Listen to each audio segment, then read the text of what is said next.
안녕하세요. 소미콘입니다. 이번 영상에선 저희가 직접 겪거나 들은 이야기에 관한 학교 괴담 3가지를 담아봤습니다. 그럼 바로 시작해볼까요? 여러분은 가수들 사이에서 유명한 녹음실 귀신 이야기를 들어본 적 있으신가요? 저 역시 비슷한 경험이 있어 말해보고자 합니다. 제가 다녔던 학교는 예술고등학교였습니다. 춤, 노래, 뮤지컬 등 끼가 넘치는 친구들이 모인 곳이기에 언제나 음악 소리가 끊이지 않는 것은 당연한 일이었습니다. 그런데 귀신은 음악과 춤을 좋아한다고 했던가요? 저희 학교 역시 여러 괴담이 떠돌았습니다. 그 중에서도 가장 유명한 것은 지하 연습실 괴담인데요. 어쩌면 다른 괴담에 비해서는 좋은 귀신일지도 모릅니다. 이 귀신과 마주친 사람은 원하는 대학에 합격한다는 말이 있었기 때문이죠. 물론 그 과정이 쉽지만은 않았습니다. 먼저 학생들과 선생님이 모두 집으로 돌아간 늦은 시각, 혼자서 지하 1층에 있는 연습실로 가야 합니다. 그 다음엔 시험에 쓸 음악을 크게 틀고 처음부터 끝까지 춤을 추는 게 그 조건이었습니다. 가장 큰 문제는 중간에 귀신과 눈이 마주쳐도 멈추지 말아야 한다는 것이었습니다. 금방 캄캄해지는 학교와 발만 보이는 작은 창문은 차라리 아무것도 보이지 않는 게 낫겠다는 생각이 들게끔 했습니다. 하지만 대학 합격의 꿈은 고3 입시생들에게 무엇보다 간절했기에 많은 친구들이 솔깃해했고 결국 제 친구마저 그 기운을 받아보겠다며 나서게 만들었습니다. 그렇게 다음날 학교에서 만난 친구에게 저는 어떻게 되었냐고 물었지만 친구는 덤덤한 표정으로 별일 없었다고 답할 뿐이었습니다. 모호한 답변이었으나 왠지 기운이 없는 친구에게 자세한 이야기를 묻기 어려워 그렇게 대화를 마무리했습니다. 이후로도 시험날까지 멍한 표정으로 보내던 친구는 정말 원하는 대학에 합격했습니다. 하지만 합격 결과가 나온 후 단 한 번도 학교에 나오지 않았죠.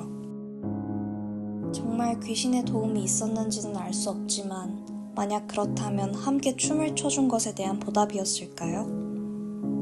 무언가를 맞바꾼 것은 아니었을까요? 듣고 있는 노래를 껐는데도 노래가 계속 들리는 것 같은 현상을 겪어보셨나요? 그건 환청이 아닐지도 모릅니다. 제가 중학교를 다니던 시절의 이야기입니다. 학교는 언덕 위에 있는 오래된 건물이었습니다. 늦은 시간이 되면 선생님들께서 돌아가며 당직을 서시는데 그날은 국어 선생님께서 당직을 서시는 날이었습니다. 저와 친구들은 장기자랑 공연을 위해 학교에 남아 연습을 하고 있었는데 얘들아 이제 9시다. 집에 가라. 하시는 선생님 말씀에 저희는 가방을 챙겨 집으로 향했습니다. 그런데 선생님이 다녀가시고 1시간이 지난 후에도 노랫소리가 들리자 화가 난 선생님은 다시 교실로 올라가셨습니다. 그러다 교실이 아닌 다른 곳에서 소리가 들리는 것 같아 따라가 보니 누군가 계단에 웅크려 앉아 노래를 부르고 있었던 것입니다. 너 여기서 뭐해? 얼른 집 가. 그러자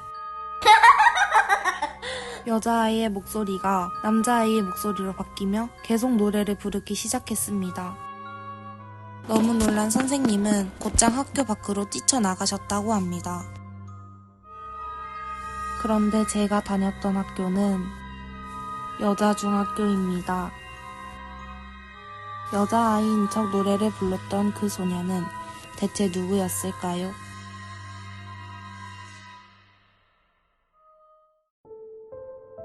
밤중에 학교에 나타나는 여인에 대해 들어본 적 있으신가요? 제가 다니고 있는 학교에 이와 관련된 오래된 이야기가 있어 얘기해보려고 합니다. 옛날에 가난하지만 효심이 지극한 부부가 살고 있었습니다. 어느 날 남편이 관가에서 시킨 부역 때문에 집을 비우게 되었고 집에는 시아버지와 며느리 그리고 어린 아들만 남게 되었습니다. 생계를 유지하기 위해 남편 대신 시아버지가 나무를 해 시장에 내다 파는 일이 반복되던 어느 날 늦은 밤이 되도록 시아버지가 집에 돌아오지 않았습니다. 매번 마중을 나갔던 며느리는 이를 이상히 여겨 아이를 얻고 시아버지를 찾아 나섭니다. 산을 헤매던 중 비명을 듣게 되고 소리가 들리는 곳으로 가자 호랑이와 대치 중인 시아버지를 만나게 됩니다. 이 광경을 본 며느리는 배가 고파서 그렇다면 내 등에 업힌 아이를 줄 테니 아버님을 살려다오. 라 말하였고 호랑이는 아이를 물고 어디론가 사라졌습니다.